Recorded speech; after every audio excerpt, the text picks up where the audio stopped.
Hola, hola, buenas a todos. Eh, Hoy nos encontramos para hablar de el caso de la municipalidad de la capital contra el Hortondo. Está en el libro 33, foja 162 y es del año 1888. Bueno, hablemos del contexto histórico. El caso se resolvió en la década de 1880, durante la llamada República Conservadora Argentina. En 1886, Julio Argentino Roca dejaba la presidencia y Miguel Juárez Celman, que era su pariente político, asumía el mando. Buenos Aires acababa de ser federalizada en 1880 y se impulsaban grandes obras de modernización urbana. El intendente Torcuato de Alvear proyectó la apertura de la famosa Avenida de Mayo para unir la Casa Rosada con el Congreso. Este plan de 1884 buscaba ampliar la ciudad y mejorar el tránsito, alimentado en parte por la necesidad de sanear barrios tras epidemias ocurridas. Bueno, para financiar, el Congreso Nacional, que actuaba como legislatura porteña, sancionó la ley 1583 del 31 de octubre de 1884, declarando de utilidad pública los terrenos afectados por la nueva avenida. Inicialmente se esperaba que los dueños cedieran sus lotes gratis como mejora urbana, pero hubo especulación. Muchos propietarios pidieron compensaciones y fue en este contexto que surgió el conflicto judicial. Para identificar las partes y el tribunal, bueno, la demanda de expropiación fue promovida por la Municipalidad de la capital federal, que era Buenos Aires, personificada por el productor municipal contra doña Isabel de El Hortondo, propietaria de un inmueble de la calle Perú, frente a la Plaza de Mayo. La intendencia buscaba expropiar sus terrenos para la avenida. El juicio se inició ante el juez federal Andrés Ugarriza. El 12 de noviembre de 1886, el juez Ugarriza rechazó las objeciones de El Hortondo. Ella apeló y el caso llegó a la Corte Suprema de Justicia de la Nación, donde se resolvió el conflicto final. Identifiquemos ahora los hechos del caso. Los hechos relevantes son que el 31 de octubre de 1884, el Congreso, como legislatura de la capital federal, dicta la ley 1583/1884, declarando de utilidad pública las fincas afectadas por la apertura de la Avenida de Mayo. Esa ley no limitó el alcance de la expropiación al área realmente ocupada por la calle. 1886, Isabel Astro de Lortondo es dueña de una de esas parcelas en la traza de la Avenida eh, Perú 14, 16 y 18.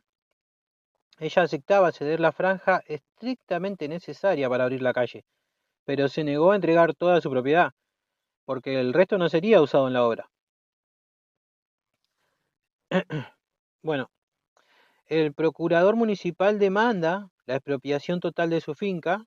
El juez Ugarriza analiza las excepciones del Hortondo y el 12 del 11 de 1886 las rechaza. En ese fallo de primera instancia, el magistrado sostiene que la ley autorizaba expresamente expropiar todas las parcelas afectadas, por lo que la municipalidad no habría excedido sus facultades.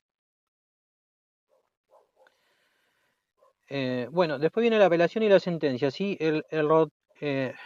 Perdón. El Hortondo no se conforma y recurre ante la Corte Suprema, ¿no? En la Corte, con voto mayoritario, 4 contra 1, se admite el recurso y se procede a revisar la constitucionalidad y el alcance de la ley impugnada.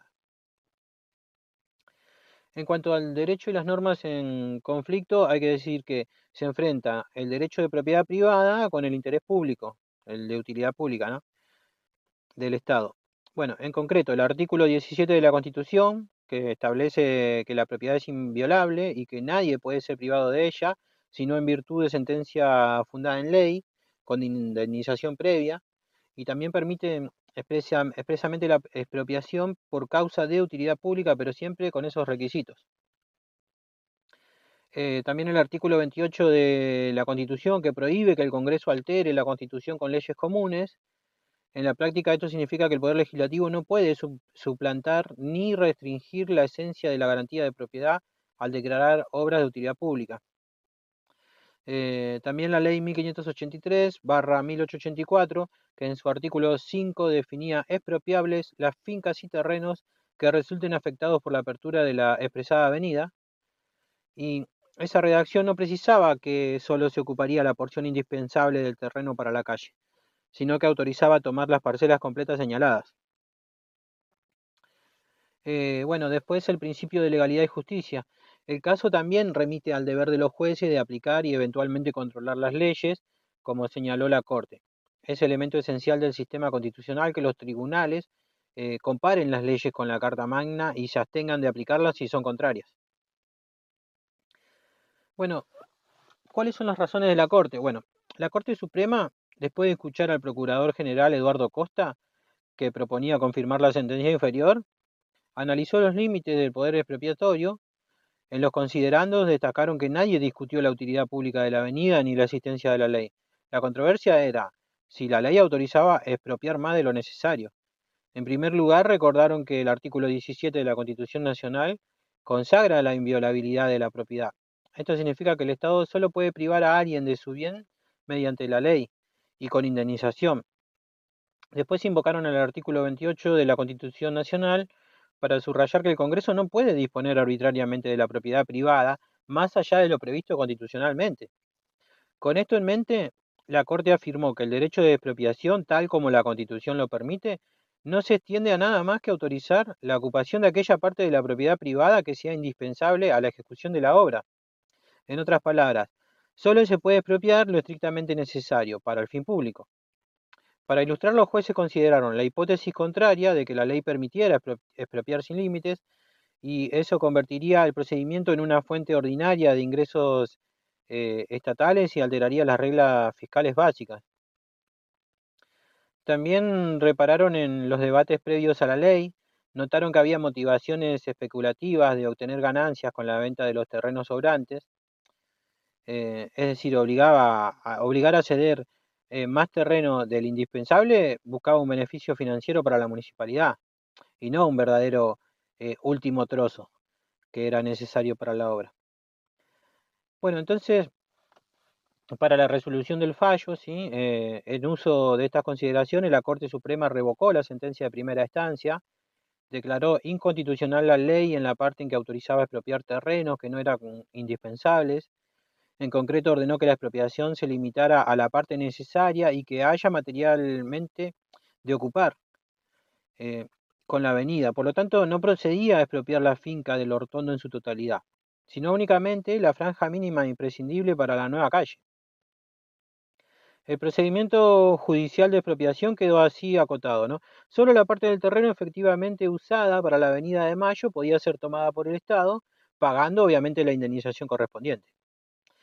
En cuanto al holding o la regla jurídica establecida, eh, tenemos que decir que el principio concreto derivado del fallo es que la expropiación por utilidad pública está limitada por la Constitución. La Corte dejó sentado que solo es constitucional expropiar la parte indispensable de un inmueble para la obra pública. Cualquier previsión legal que autorice tomar terrenos más allá de lo necesario, aún con pago de indemnización, vulnera el artículo 17 de la Constitución Nacional y por tanto es inválida. En suma, ¿sí? La municipalidad excedió sus atribuciones al pretender apropiarse de la totalidad de la propiedad y la Corte lo corrigió, fijando la regla de que la expropiación debe circunscribirse al terreno estrictamente necesario. En cuanto a los argumentos, obiter dictum, comentarios accesorios o complementarios, eh, además, ¿no?, de la decisión principal, bueno, la Corte aprovechó para reiterar un principio general de nuestro sistema, que dice que los jueces deben examinar las leyes frente a la Constitución y no aplicar las que la contradigan, como expresó la sentencia. Es elemental en nuestra organización constitucional, el deber en que se hallan los tribunales de justicia de examinar las leyes, comparándolas con el texto de la Constitución y abstenerse de aplicarlas si se encuentran en oposición con ella. Bueno, aunque este argumento amplía la discusión más allá del caso puntual, sirve de recordatorio de que el control judicial de normas es una garantía contra los abusos. En cuanto al precedente, bueno, el fallo del Hortondo es históricamente relevante porque fue la primera vez que la Corte Suprema de la Nación declaró la inconstitucionalidad de una ley del Congreso. Y así se convirtió en un hito del control de constitucionalidad en nuestro país, porque desde entonces suele citarse como antecedente clave para los límites de la expropiación y como ejemplo del principio de supremacía constitucional.